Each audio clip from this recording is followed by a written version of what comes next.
Friends, the living legend में आप सबको स्वागत है। तो पहली स्टोरी में मैंने लक्ष्मीबाई के पहले जीवन के बारे में बताया था। तो आज मैं दूसरी हिस्से के बारे में आपको बताऊंगी। तो चलिए शुरू करते हैं हमारी दूसरी हिस्सा।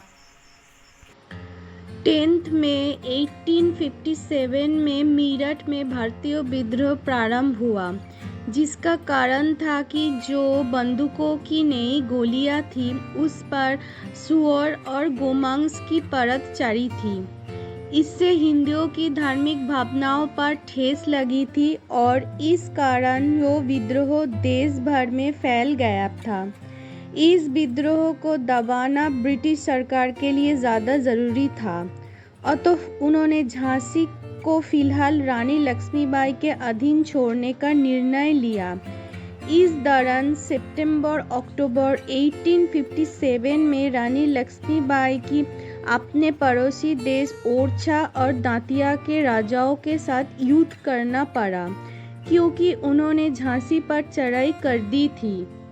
इसके कुछ समय बाद मार्च 1858 में अंग्रेज़ों ने सर ह्यूरोज के नेतृत्व में झांसी पर हमला कर दिया और तब झांसी की ओर से तात्या टोपी के नेतृत्व में 20,000 सैनिकों के साथ ये लड़ाई लड़ी गई, जो लगभग 2 हफ्ता तक चली। अंग्रेजी सेना किले की दीवारों को तोड़ने में सफल रही और नगर पर कब्जा कर लिया।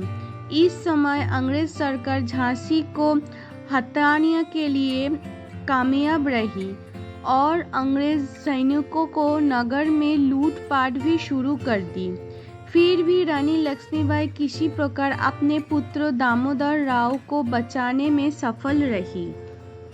इस युद्ध में हार जाने के कारण उन्होंने सतत 24 घंटों में 102 मील का सफ़र तय किया और अपने दल के साथ कल्पी पहुंची और कुछ समय कल्पी में शरण ली, जहां वो तात्या टोपी के साथ थी। तब वहां के पेशवा ने परिस्थिति को समझकर उनको शरण दी और अपना सैन्य बल भी प्रदान किया। 22 मार्च 1858 को सर ह्यूरोज ने कल्पी पर आक्रमण कर दिया। तब रानी लक्ष्मीबाई ने वीरता और रणनीति पूर्वक उन्हें परास्त किया और अंग्रेजों को पीछे हटना पड़ा। कुछ समय पश्चात सर ह्यूरोज ने कल्पी पर फिर से हमला किया और इस बार रानी को हार का सामना करना पड़ा। युद्ध में हारने के पश्चात राव साहेब पेशवा, बांदा के नवाब तात्या टोपी, रानी लक्ष्मीबाई और अन्य मुख्य योद्धा गोपालपुर में एकत्र हुए। रानी ने ग्वालियर पर अधिकार प्राप्त करने का सुझाव दिया ताकि वो अपने लक्ष्य में सफल हो सके, और वही रानी लक्ष्मीबाई और तात्या टोपी ने इस प्रकार गठित एक विद्रोह सेना के साथ मिलकर ग्वालियर पर चढ़ाई कर दी। वहां इन्होंने ग्वालियर के महाराजा को परास्त किया और रणनीतिक तरीके से ग्वालियर की किले पर जीत हासिल की और ग्वालियर का राज्य पेशवा को सौंप दिया। 17 जून 1858 में किंग्स रॉयल आयरिश के खिलाफ युद्ध लड़ते समय उन्होंने ग्वालियर के पूर्व क्षेत्रों का मोर्चा संभाला।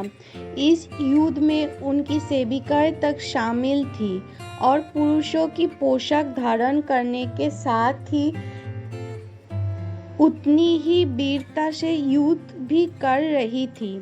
इस युद्ध के दौरान वो अपने राजरावत नामक घोड़े पर सवार नहीं थे और यह घोड़ा नया था जो नहर के उस पार नहीं कूद पा रहा था।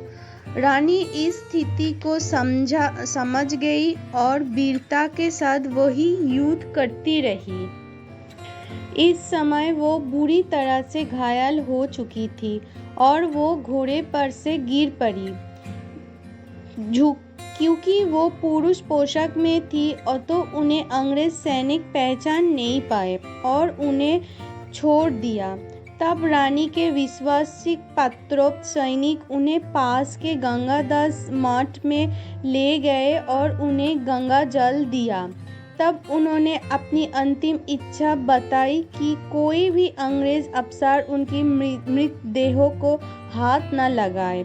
इस प्रकार कोटा की सराय के पास ग्वालियर के फूलबाग क्षेत्रों में उन्हें वीर गति प्राप्त हुए, अर्थात वो मृत्यु को प्राप्त हुए। ब्रिटिश सरकार ने 3 दिन बाद ग्वालियर को हथिया लिया। उनकी मृत्यु के पश्चात उनके पिता मोरोपंत तांबे को गिरफ्तार कर लिया गया और फांसी की सजा दी गई। रानी लक्ष्मीबाई के दत्तक पुत्र दामोदर राव को ब्रिटिश राज्य द्वारा पेंशन दी गई और उन्हें उनका उत्तराधिकार कभी नहीं मिला। बाद में राव इंदौर शहर में बस गए और उन्होंने अपने जीवन का बहुत समय अंग्रेज सरकार को मनाने एवं अपने अधिकारों को पुनः प्राप्त करने के प्रयासों में व्यतीत किया। उनके मृत्यु 28 मई 1906 को 58 वर्ष में हो गई। इस प्रकार देश की स्वतंत्रता दिलाने के लिए उन्होंने अपनी जान तक निछावर कर दी। प्लीज़ मेरे वीडियो को देखिए, पूरा देखिए, लाइक कीजिए, सब्सक्राइब कीजिए और कमेंट कीजिए। और आप नेक्स्ट टाइम कौन सी लेजेंड के बारे में सुनना चाहती है वो भी मुझे बताइए। मैं कोशिश करूँगा वो आपके सामने पेश करने के लिए।